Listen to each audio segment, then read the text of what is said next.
Ciao a tutti, bentornati sul canale Reset Info. Nel video di oggi vi mostrerò come cambiare la password di accesso dell'amministratore del TCL Link Hub.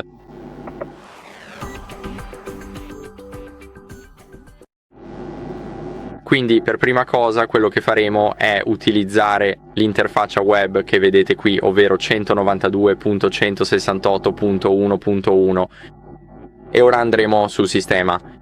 Qui in sistema abbiamo password di accesso e dobbiamo inserire la nostra password attuale. Io uso quella predefinita che è GKXQBWV6 e qui possiamo inserire una nuova password. Come potete vedere qui ho quella vecchia, quindi aggiungerò per esempio un 1 alla fine. Vediamo se possiamo copiarla.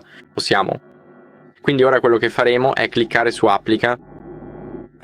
Qui ci chiederà di aggiornare la password e ovviamente la aggiorneremo, quindi la lascerò così.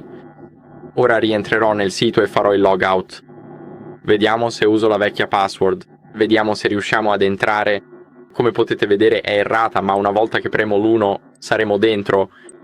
Quindi ovviamente potete cambiarla di nuovo con la password predefinita. Cambierà anche ogni volta che resettate il router, quindi non dovete preoccuparvene. Ed è così che potete farlo. Quindi grazie a tutti per aver guardato. Se vi è piaciuto questo video assicuratevi di lasciare un like, iscrivervi e commentare e ci vediamo al prossimo. Ciao!